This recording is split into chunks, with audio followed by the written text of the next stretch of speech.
is going on again, guys? Welcome back to the Rantin Review Pro Wrestling. We're talking today about some news items in the world of pro wrestling and sports entertainment. Of course, before we get to that, I want to remind you guys that this being YouTube loves its algorithm. It likes it when you hit the like button. So if you could, I'd appreciate it if you'd hit the like button and the subscribe button and a notification bell. Helps other people know about this video and that we cover wrestling on this channel. But now let's get into the news, because I'm sure you're waiting for that. Okay, so seriously, there's a lawsuit going on right now that's probably about 30 years overdue. So MLW, Major League Wrestling, headed up by Court Bauer, who ironically enough used to work for WWE, used to be a writer.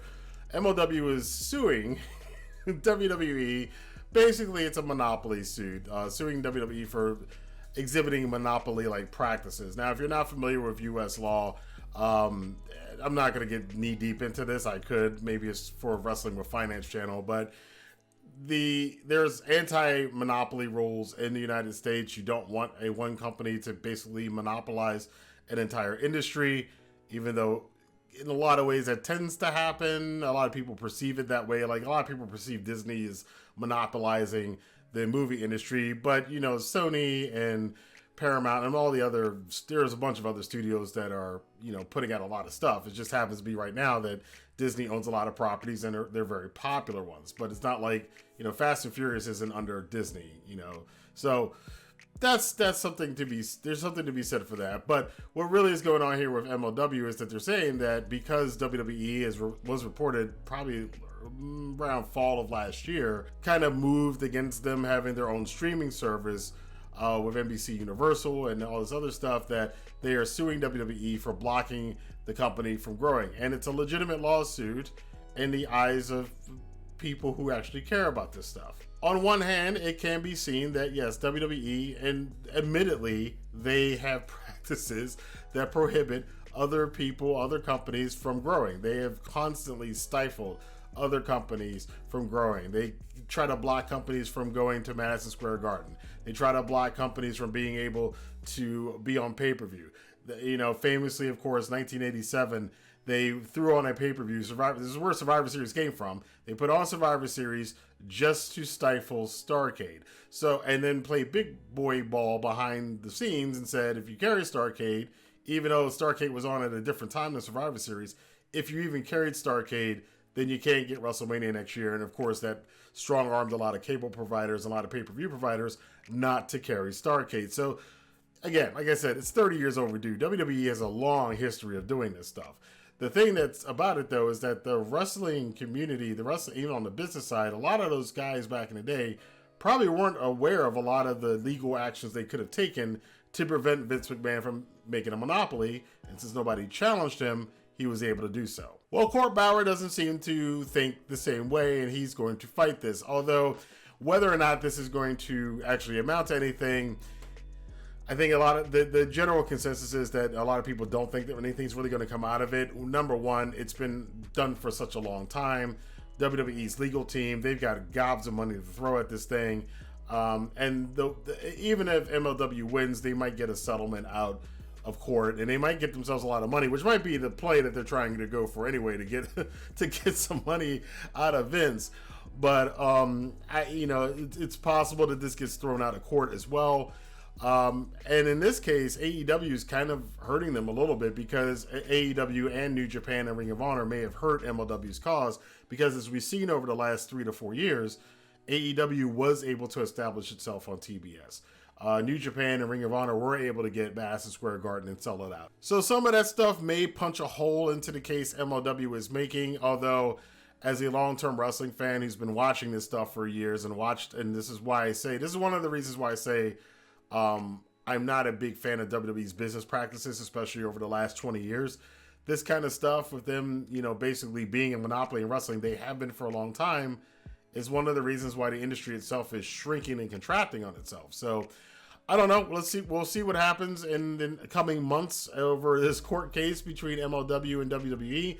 Is it going to get thrown out? Do you think that MLW could possibly win? Do you think WWE is just going to pay them off, or just going to get them the whole thing thrown out? I want to know what you guys think. Let your voice be heard in the comment box below. A rather unfortunate case in the news this week is that after his performance at Battle of the Belts, It was revealed by Dustin Rhodes on Thursday via his Twitter account, which we get all our news from Twitter today, is that he had COVID. Now, this is a bit concerning because Cody and Brandy were not at the show because they had been exposed to a family member who had COVID. So Dustin took his place on Saturday.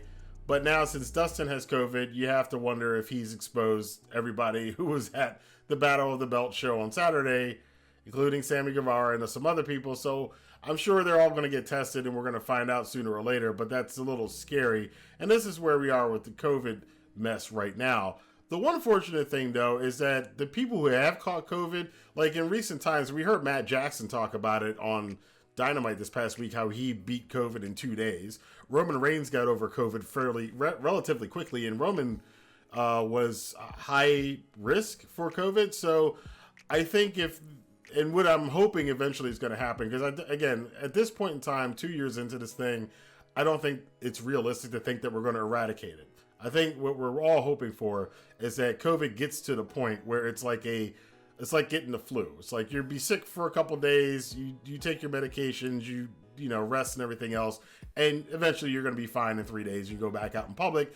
That's what we're all kind of hoping for, that it gets to that point and that we wind up treating COVID like a flu, and it's not as serious as it is, and we don't have to do all this crazy stuff that we're doing now and have all these arguments. But back to the point, it is sad that Dustin apparently has COVID. We wish him well. He is at risk too, because he is at an accelerated age. Not to say that the guy's ancient, but if you're over 55, if you're in your 50s, over 55, you are kind of he's like right on the cusp. So you're a little bit more at risk from contracting COVID, of having it being serious, but let's hope it's not serious. And again, best wishes to all of the Rhodes and their entire family, that all of them come through it with shining colors. But again, let's just say this, Dustin is kind of at risk because he's a bit older. He's like right on the cusp of where it can become serious because of his age, but Dustin's in such good shape, as we all see, and he works out all the time, so hopefully he'll be fine. And to the entire Rhodes family, Cody, Dustin, Brandy, their mother, their uncles, cousins, everybody else, even that annoying sister, hopefully they are all going to be well. Another major news item that's coming up is Impact Wrestling. In addition to this whole thing with them having Mickie James being in the Royal Rumble, they're also still working with all the other wrestling companies except AEW, which is kind of strange. But it has been announced that the Guerillas of Destiny are going to be showing up on Impact Wrestling pretty soon. So we may finally get a continuation, which it seems like that was ages ago when they confronted the Good Brothers at the New Japan show at the LA Coliseum, and we never followed up with it. It wasn't followed up with a New Japan. Now, my thought was initially that I think that if they could have had the travel restrictions lifted, that we would have seen the Good Brothers versus the Guerillas of Destiny at Wrestle Kingdom. I think that's where that was originally aimed for, but because of, the unfortunate spike in COVID cases in Japan and the Japanese government, trying to protect itself and its citizens, which it should, I think that got nixed very early. But now with the Guerillas coming to Impact, with Jay White being an Impact, with a lot of, El Phantasmo being an Impact, we're starting to see that forbidden door. It's going all over the place now, which I'm going to say this to you guys 1,000 times over. I absolutely love it. And now even with WWE kind of getting into it,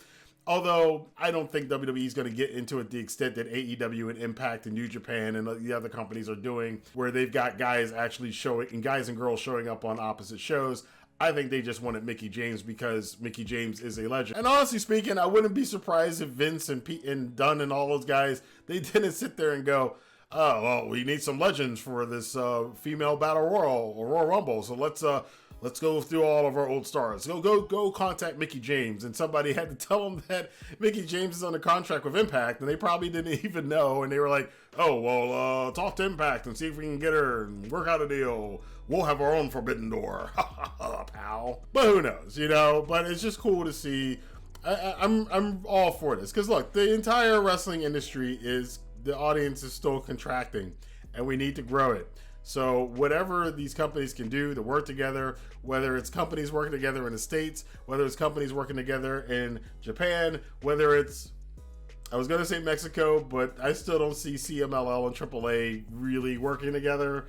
Maybe in the future, you never know. But it's cool to see all of this cooperation, because personally, my feeling is, and I've always had this feeling, and it looks like it's going in that direction.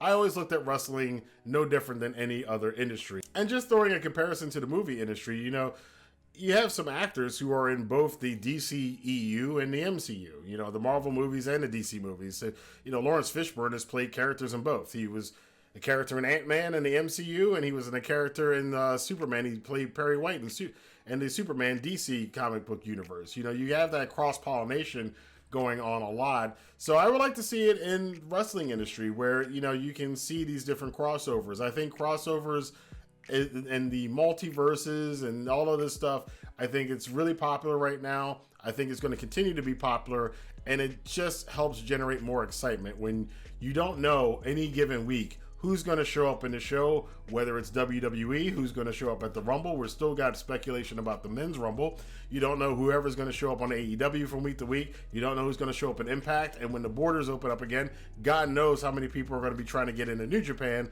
and Noah come, God, hopefully by summertime. Let's hope, please.